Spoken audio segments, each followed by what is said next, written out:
inspiratif, edukatif, dan satu untuk semua. Oke, selamat malam Pak Nur Khairi. Selamat malam Bang Sam.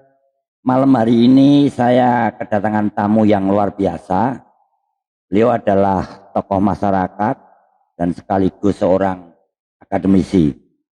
Jadi sekian tahun lamanya beliau ini malang melintang di dunia pendidikan gitu. Beliau adalah Dr. Nur Khairi, SPD, MT, MPD. Ini saya harus hati-hati Pak Khairi karena gelarnya panjang gitu ya.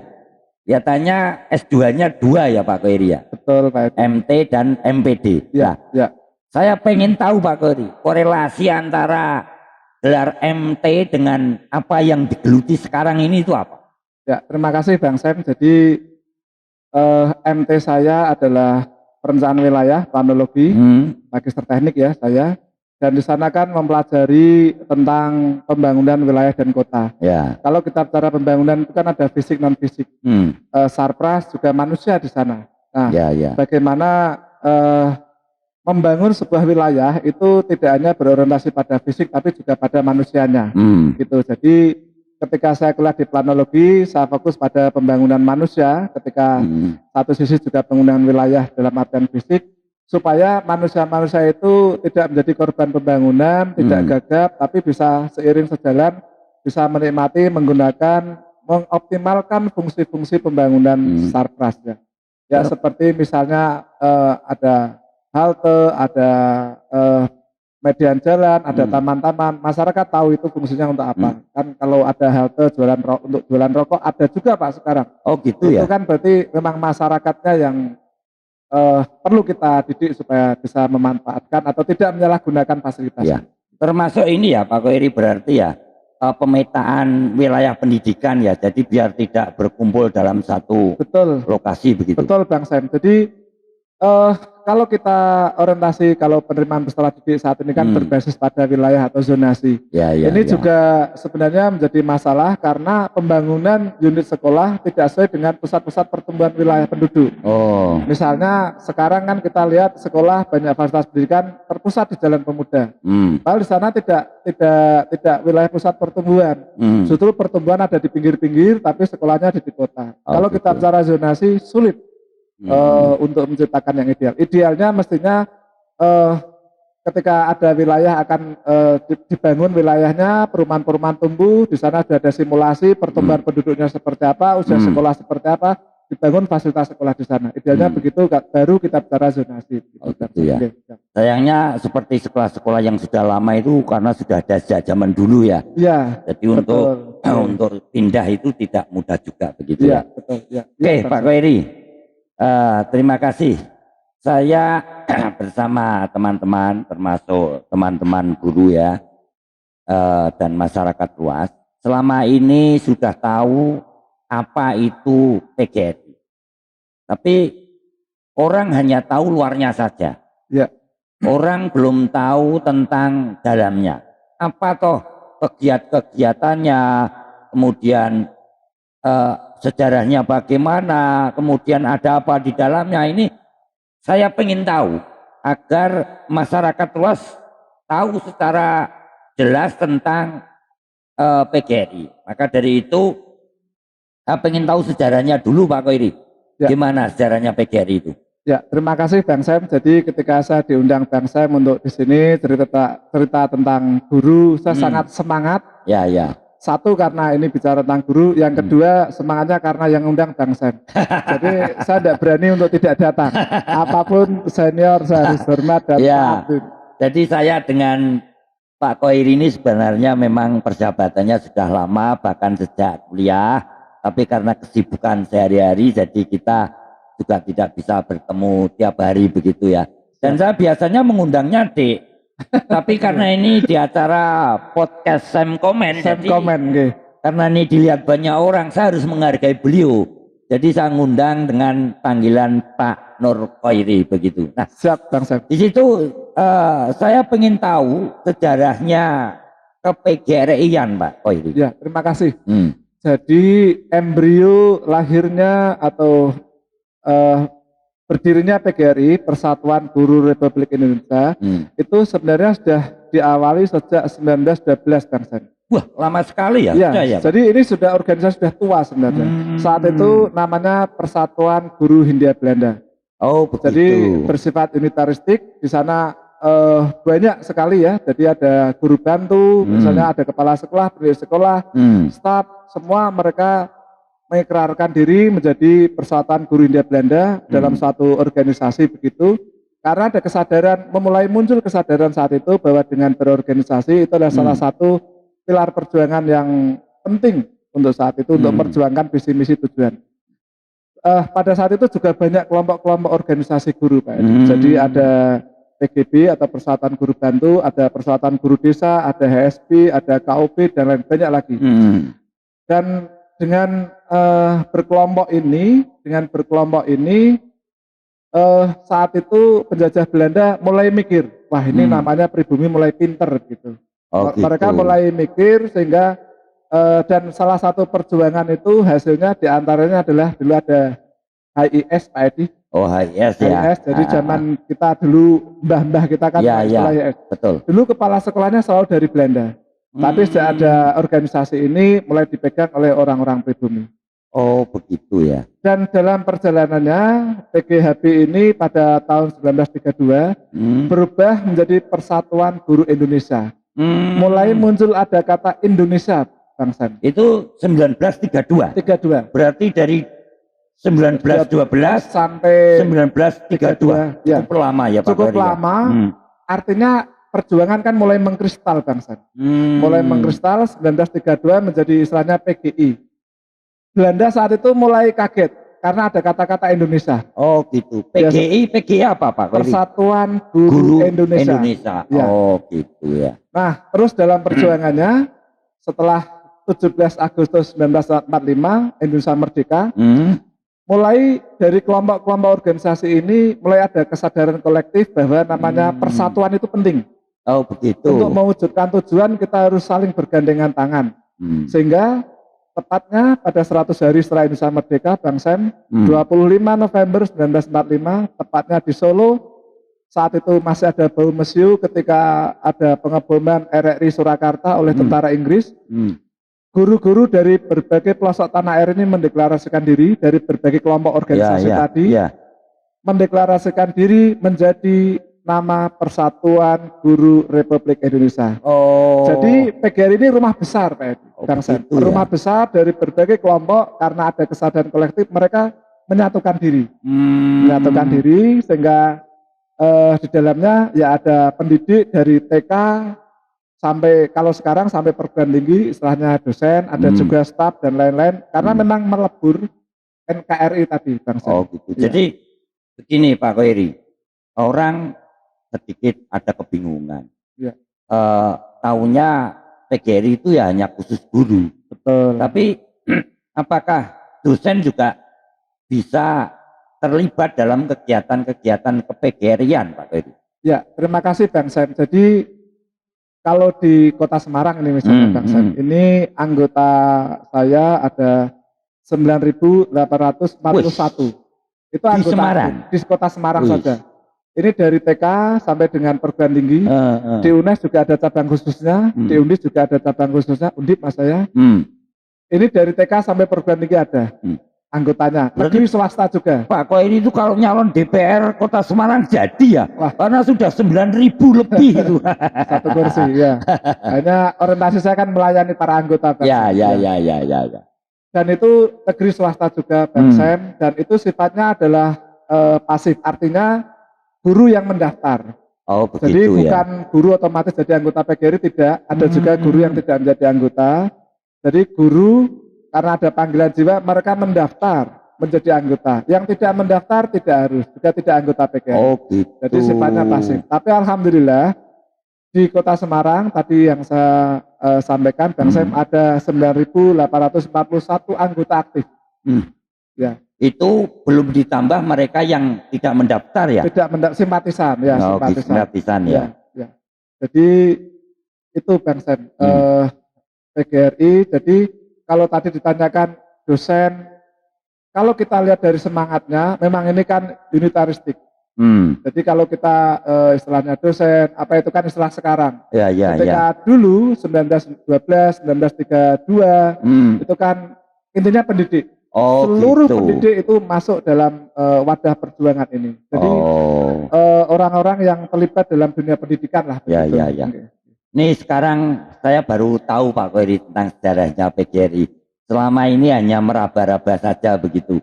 Bapak atau PGRI itu dan lain sebagainya. Nah, tentunya dalam organisasi PGRI punya misi Pak Koiri. Apa yang menjadi visi daripada PGRI itu? Ya, terima kasih. Saya tambahkan sedikit Pak Edi sebelum visi. Jadi sejak deklarasi 25 November 1945 sampai dengan perjalanannya, pemerintah juga mengakui melalui Kepres 78 1994 1994 menetapkan hari lahirnya PGRI sebagai Hari Guru Nasional. Jadi kalau kita tiap 25 November upacara Hari Guru, itu tanggalnya diambilkan dari sejarah heroik deklarasi pada 25 November 1945 deklarasi lahirnya PGRI. Oh begitu. Ya, jadi salah satu pengakuan dari pemerintah melalui Kepres 78 itu. Oh begitu ya. Ya siap. Oke. Terus untuk misi. Jadi begini, PGRI hadir untuk turut serta berkontribusi untuk Indonesia hebat. Ya. Karena kalau kita lihat Jepang misalnya setelah hancur lalu lantak juga yang ini kan guru dulu. Guru betul, ya Pak Koiri. Guru paham betul bahwa pendidikan adalah kunci untuk kejayaan Indonesia, untuk kehebatan Indonesia. Nah, kita meyakini bahwa bangsa yang hebat ketika ada SDM hebat. SDM hebat itu pasti dilahirkan melalui proses yang cakep, yang hebat pula. Proses pendidikan. Proses pendidikan maksud saya. Proses pendidikan yang cakep, yang hebat, itu pasti di sana difasilitasi oleh fasilitator yang hebat. Fasilitator dalam ini guru. Istilah sekarang kan fasilitator. Guru. Tidak mungkin sebuah proses bisa baik ketika gurunya ini tidak cakep.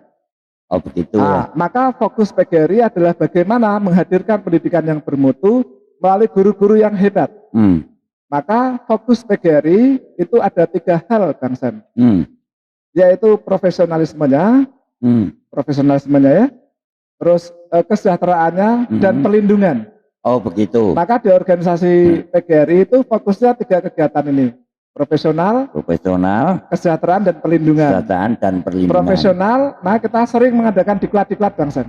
Kegiatan-kegiatannya, ya kegiatan-kegiatannya untuk mengupgrade. PGRI selalu hadir sejak era guru, dulu guru kan mengajarnya pakai sabak Bang Sen. Oh ya, zaman kita kecil ya. PGRI hadir. Terus kapur tulis. PGRI juga hadir. Terus mendampingi para guru ini untuk mentransformasi dari zaman ke zaman. Sekarang saya selalu ketua PGRI Kota Semarang. Saat ini rata-rata per tahun kita menyelenggarakan ya 14 sampai 16 kali diklat Bang Sen. Wah, cukup banyak ya. Cukup banyak. Dan kita seringnya memang lebih ke media. Karena kita memasuki era digital, transformasi. Kita hadir bagaimana mendampingi teman-teman guru ini tidak gagap, bagaimana mereka bisa mentransformasikan diri. Karena mereka kuliah kan hanya 4 tahun Bang Sam. Setelah itu kan mereka ngajar, mereka harus terus di-upgrade karena tuntutan perubahan zaman ini. 16 kali kegiatan itu menjadi program PGRI Pak Koiri berarti. Ya, terima kasih Bang. Jadi program kita ada profesionalisme tadi betul. Kita ada seminar, ada diklat begitu. Tentu diklat ini dimensinya tentu 1 profesionalisme, 2 kita juga kerjasama dengan LPTK sehingga ada sertifikat bisa untuk PAK teman-teman, untuk kepangkatan itu diklat, seminar gitu Kang. Selain untuk guru yang hebat tadi harus punya profesionalisme yang baik, juga kesejahteraannya harus baik. Nah ini Pak Koiri. Ya ini saya yang satu pilar perjuangan. Saya yang sering sepertinya bertolak belakang dengan kondisi finansial seorang guru gitu. Jadi kalau guru yang negeri menurut saya ini memang sudah layak begitu.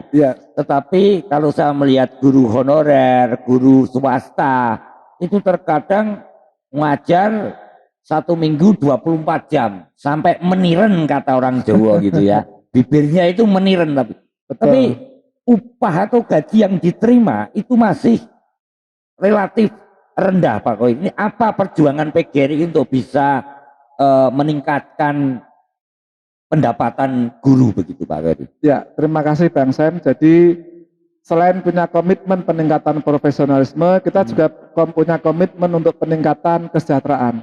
Jadi kita terus berkomunikasi, terus memperjuangkan teman-teman guru, karena kita meyakini pinter kaya apa, nak wetenge ngeleh ngajari lemes. Betul. Muridnya jadi korban, akhirnya bangsa Indonesia yang jadi korban. Iya. Maka jadi ketika ini sekaligus saya sampaikan kepada masyarakat, teman-teman, kalau guru sedang memperjuangkan kesejahteraan, itu sebenarnya muaranya adalah supaya bisa teman-teman guru bisa melaksanakan pendidikan dengan baik. Begitu. Jadi muaranya adalah untuk anak didik kita juga sebenarnya. Nah, apa yang kita perjuangkan tentu komunikasi ya. PGRI saat ini intens komunikasi dengan kepala daerah. Alhamdulillah ketika di kota lain kita mendapatkan honor-honor untuk di sekolah negeri dulu ini Bang. Ya. Di sekolah negeri masih ada 200-300. Di kota Semarang Bang Sam itu honorer yang di sekolah negeri sudah UMK plus. Itu juga salah satu perjuangan PGRI, dan PGRI terus konsisten berjuang dengan berbagai metode. Tentu kita menyesuaikan dengan karakter budaya atau kebiasaan kepala daerah. Dan alhamdulillah untuk di kota Semarang sejak 2016-17 ada rekrutmen ASN istilahnya, sehingga teman-teman yang ngabdi di sekolah negeri swasta ya, bukan guru swasta yang habis sekolah negeri, mereka dapat UMK plus. Alhamdulillah ini sudah jauh lebih baik kalau kita bandingkan dengan daerah-daerah sekitar. Amin. Terus bagaimana yang di sekolah swasta Bang Sam? Ya. Kita juga terus membangun komunikasi ke yayasan Bang Sam. Ke yayasan kita berkomunikasi, dan kita mengajak teman-teman juga di guru-guru di yayasan ini, karena begini Bang Sam. Guru itu kan dalam kondisi ketika di yayasan maupun di sekolah negeri itu kan posisinya lemah. Ya. Karena lemah mereka harus berkumpul, berorganisasi, berserikat. Kita mengenal istilahnya buruh. Mereka berjuang, berkumpul. Ya, apakah mereka memperjuangkan kesejahteraan guru bangsa? Tidak. Mereka memperjuangkan kesejahteraan buruh. Pilot memperjuangkan kesejahteraan pilot. Perawat memperjuangkan kesejahteraan perawat. Mari. Oleh karenanya saya mengajak teman-teman guru, ayo kita berkumpul, bersatu, berserikat dalam wadah PGRI ini. Kita perjuangkan kesejahteraannya. Supaya misalnya kita selalu membangun komunikasi dengan yayasan, supaya yayasan itu ketika rasio istilahnya keuntungan bangsa, misalnya dana masuk, dana keluar, dana pengembangan, itu bagian komponen pembiayaan untuk guru ini terus ditingkatkan. Kita juga terus berkomunikasi. Jangan sampai hanya bangun fasilitas ini tidak terpikirkan, karena nanti mesti ruangannya bagus, ber-AC, ngajari lemes bangsa. Ya, jadi gini Pak Koiri, saya itu bingung untuk penggajian sekolah swasta. Ini katanya loh ya, katanya. Jadi bekerjanya itu 1 bulan. Tapi hanya digaji 1 minggu. Betul. Apa itu benar Pak Koiri? Sebagian ada yang menggunakan perhitungan itu Bang Sam. Di yayasan-yayasan yang sudah kuat, mapan Mas ya, sudah tidak begitu. Oh begitu. Jadi dulu memang begitu, tapi sekarang oleh waktu yayasan-yayasan yang kuat sudah mulai manusiawi Bang Sam, mulai memikirkan guru, mulai ada kesadaran juga bahwa guru ini aset penting dalam yayasan. Jadi bukan hanya fasilitas gedung mewah, gedung megah, tapi bagaimana guru sebagai aktor utama dalam proses pembelajaran di ruang kelas itu juga diperhatikan. Makanya kita juga terus berkomunikasi Bang Sam. Kita mendesak pengelola yayasan itu bagaimana anggaran atau pos pembiayaan guru ini diperhatikan. Jangan sampai ini menjadi bagian terkecil dari serangkaian komponen pembiayaan begitu Bang Sam. Ini yang kita perjuangkan untuk teman-teman swasta terkait dengan kesejahteraan. Dan kita juga terus berjuang Bang Sam. Gitu. Misalnya sekarang ada P3K, teman-teman honorer bagaimana diangkat PNS, ASN juga kita terus berjuang ke sana. Oke, terima kasih Pak Koiri. Itu tadi yang pertama profesionalisme, yang kedua kesejahteraan. Nah, ya ini yang saya tanyakan ini, masih bertanya tentang lembaga bantuan hukum, gitu ya. Jadi saya mendengar informasi, membaca berita-berita bahwa ada beberapa kasus ya yang kasus itu dialami oleh seorang guru itulah. Ya. Saya pengen tahu sampai sejauh mana ya perjuangan PGRI tadi, Persatuan Guru Republik Indonesia, untuk membantu para guru yang tersandung satu masalah atau satu kasus. Ya. Belum tentu masalah itu sebenarnya salah guru itu, belum tentu. Ada yang kadang karena mengajar ya terus kemudian orang tuanya cepat-cepat lapor ke kepolisian, tidak dirembuk dulu dan sebagainya. Ini saya pengen tahu tentang lembaga bantuan hukumnya itu Pak Ferry. Ya, terima kasih Bang Sam. Jadi saya terima kasih ini sehingga Bang Sam juga lebih mengenal PGRI. Ya. Jadi di PGRI itu karena komitmen 3 tadi, jadi fokus kegiatannya juga 3 tadi, profesional, kesejahteraan, dan pelindungan. Karena kita punya fokus perlindungan, maka kita punya LKBH. Lembaga bantuan hukum yang di sana teman-teman kita guru juga pengurus, kebetulan kita juga punya anggota guru yang punya SIM beracara. Jadi pengacara-pengacara mereka yang jadi guru, kebetulan di sini guru-guru swasta begitu Bang Sen. Mereka punya SH, mereka bisa beracara dan mereka juga berkumpul, dan kita di Kota Semarang ada 9 pengacara Bang Sen. Insya Allah, dan seluruhnya gratis. Oh begitu. Seluruhnya syaratnya punya KTA PGRI. Ketika sedang bermasalah itu ditanggung PGRI semua ditanggung oleh PGRI. Alhamdulillah. Ketika punya KTA Bang Sen. Oh begitu. Kalau ya. Enggak punya KTA ada masalah bagaimana Bang Sen? Buat KTA dulu juga enggak, mendaftar jadi anggota dulu juga bisa. Oh gitu. Jadi betul Bang Sam, di Kota Semarang khususnya yang saya tahu banyak peristiwa dan ada, memang harus saya akui, mungkin ada sebagian oknum guru, tapi sebagian besar sebenarnya adalah kesalahpahaman. Apalagi adanya undang-undang perlindungan anak Bang Sam. Oh ya.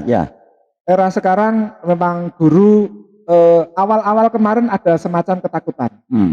Ketakutannya begini, karena ada semacam sebagian masyarakat itu euforia dengan undang-undang perlindungan anak.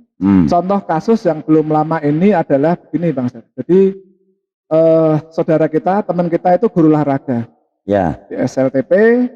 Kemudian ada tentang roll depan, roll belakang begitu, pakai matras, ada yang susah, dibantu gurunya. Dibantu gurunya, tidak ada masalah. Anaknya pulang, cerita dengan orang tuanya, bangga bisa roll depan, roll belakang. Tapi masih dibantu Pak Guru. Bantunya gimana? Nah, bantuan roll belakang kan dibantu begini. Ya. Nah, ternyata oleh orang tua salah, tidak terima. Karena merasa anak saya dipegang-pegang oleh gurunya. Oh. Wah itu, jadi orang tuanya sempat mensomasi ke sekolah, terus datang ke Polrestabes juga, ke pelaporan. Alhamdulillah PGRI Kota juga ada MOU Bang Sam dengan Polrestabes, sehingga untuk hal-hal yang sifatnya begitu kita selalu diundang mengkoordinasi klarifikasi dulu. Oh begitu. Nah, yang begitu Bang Sam, kita dampingi, kita jelaskan, meskipun sampai di kepolisian, kita berusaha untuk apa istilahnya ya, kekeluargaan. Oh gitu ya. Tapi kalau akhirnya tidak bisa kekeluargaan, sampai dengan di proses hukum berlanjut, kita dampingi sampai tuntas, dan itu gratis. Sampai proses pengadilan. Sampai protes, sampai diketok, dan itu gratis. Itu gratis. Meskipun memang ada juga misalnya yang karena kelalaian, misalnya harus dilanjut ke proses hukum, ada juga yang masuk, tapi alhamdulillah sebagian besar bisa kita bantu. Dan itu banyak Bang. Jadi gitu ya. Yang ngajar guru itu karena sayang, mungkin karena guru sudah senior, mindsetnya zaman dia jadi siswa. Kalau saya jadi siswa Pak Angsen, itu kalau tangan kukunya tidak dipotong kan dipukul biasa. Pakai penggaris. Penggaris, dijiwit sidik ya biasa. Mungkin ketika masih dulu sekolah begitu, ketika jadi guru begitu dianggap biasa, tapi ternyata sebagian orang tua yang begitu dipersoalkan. Oh begitu. Sehingga sempat guru-guru itu teman-teman anggota resah Bang. Sampai ada semacam pemikiran, yang penting tak ajar. Angel pinter karmu rak karmu ngono tak sengene ndak wong tuamu laporan. Itu karena kekhawatiran guru ya, karena dulu pas awal-awal perlindungan anak sempat ramai Pak. Pelaporan sedikit begitu. Jadi mungkin sebagian masyarakat juga euforia dengan undang-undang itu. Jadi pelaporan itu sangat tinggi sehingga semacam ada ketakutan pada guru. Nah, bagaimana kalau itu terjadi? Guru sudah profesional, sudah sejahtera, ngajar wedi. Takut, mesti anak jadi korban. Betul. Inilah hadirnya LKBH, kita sosialisasi terus ke ranting-ranting, ke cabang. Jadi PGRI itu kalau di unit sekolah namanya ranting Bang Sen. Begitu. Ranting kecamatan namanya cabang Bang Sen. Ada cabang, kalau di tingkat kota, di tingkat provinsi sampai dengan PB. Pengurus itu besar. Tingkat nasional. Pengurus besar. Nah, kita terus sosialisasi, meyakinkan bahwa teman-teman guru jangan takut dalam melaksanakan tugas profesinya, harus tetap semangat mencerdaskan anak bangsa, dan jika sampai ada hal-hal yang sifatnya terkait dengan persoalan hukum, jangan takut karena PGRI akan hadir untuk mendampingi, untuk bersama-sama menyelesaikan persoalan hukum itu sampai tuntas dana rupiah bangsa. Oke.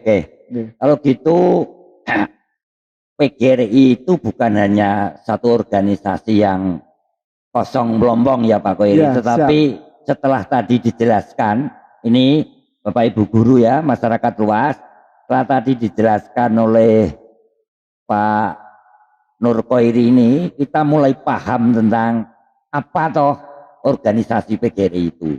Dan ternyata tadi banyak kegiatan yang dilakukan oleh PGRI, termasuk lembaga bantuan hukum. Jadi teman-teman guru kalau ada sesuatu hal yang perlu didiskusikan, perlu diselesaikan, bisa minta bantuan hukum ke PGRI. Khususnya karena Pak Koiri ini adalah ketua PGRI Kota Semarang, ya datang langsung ke lembaga bantuan hukum PGRI Kota Semarang. Dan untuk kasus pelaporan ini Bang Sen, rata-rata setiap bulan itu ada. Setiap bulan ada dengan berbagai dinamika ya. Dengan berbagai dinamika. Hanya untuk sifatnya yang terkait dengan perlindungan hukum ini kan masalah ya. Jadi tidak kita ekspos. Tapi beda dengan hal yang sifatnya peningkatan profesionalisme, diklat-diklat itu kita ekspos, kita ekspos. Tapi kalau terkait dengan perlindungan, karena kita juga menjaga privasi anggota, jadi kita silent tapi kita tuntaskan begitu. Yang untuk namanya perlindungan ya Pak Koiri. Perlindungan. Jadi bagaimana juga perlindungan dari apa istilahnya ya? Dari hal-hal yang barangkali kurang baik di masyarakat begitu ya. Karena kalau itu terekspos, khawatir juga nanti didatangi orang lah, apalah kan juga tidak nyaman juga. Jadi untuk yang ini meskipun kita kerja silent tuntas begitu. Termasuk persoalan-persoalan juga dengan yayasan Bang Sen. Jadi untuk guru teman-teman kita yang ngabdi di swasta itu juga seringkali ada persoalan-persoalan dengan yayasan.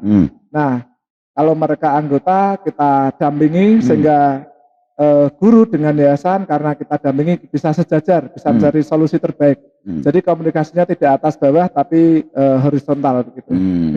Oke Pak Koiri. Jadi tadi sudah panjang lebar Pak Koiri sampaikan bincang-bincang kita.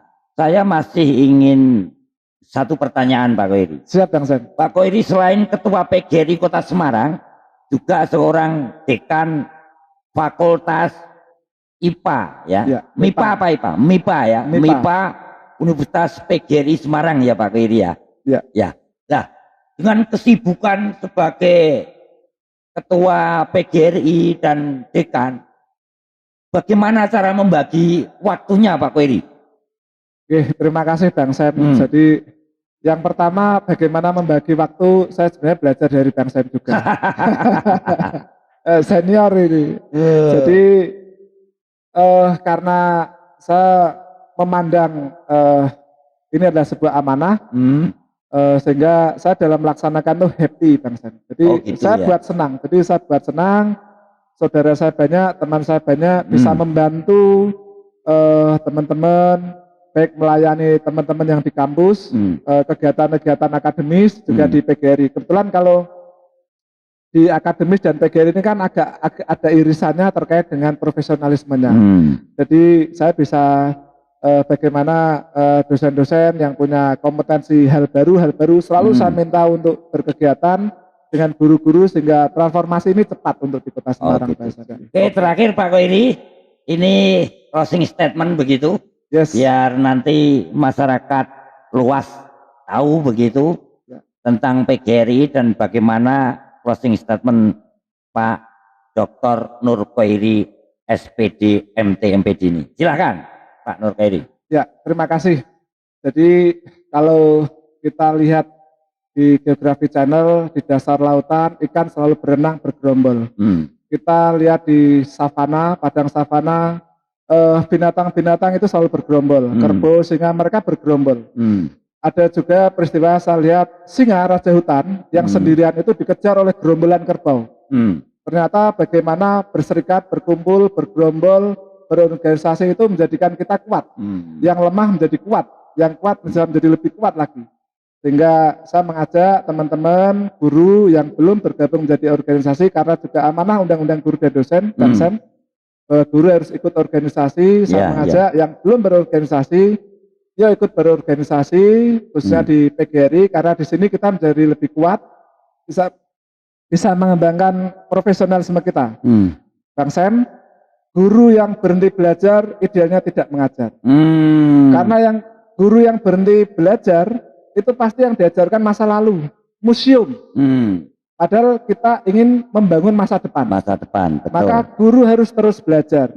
Guru harus terus mengembangkan diri. Yuk kita bersama-sama di wadah Persatuan Guru Republik Indonesia, teman-teman guru, kita bersama-sama terus mengembangkan diri supaya yang kita ajarkan adalah masa depan. Kita selalu update, tidak ketinggalan zaman. Jangan sampai murid-murid kita melihat kita itu museum. Tapi murid-murid kita melihat kita adalah masa depan. Terima kasih. Demikian bincang-bincang saya dari podcast Sam Komen dengan Pak Nur Koiri yang sangat luar biasa ini sehingga masyarakat mendapatkan wawasan yang luas tentang PGRI-an termasuk guru-guru yang langsung di bawah naungan PGRI. Sekali lagi saya mengucapkan terima kasih. Selamat malam, sampai jumpa di segmen berikutnya. Terima kasih Bang Sam. Sama-sama. Ya, jangan lupa Sam Komen Podcast. Terima kasih yang inspiratif, edukatif dan satu untuk semua. Mantap. Terima kasih, selamat malam. Malam Bang Sam, terima kasih.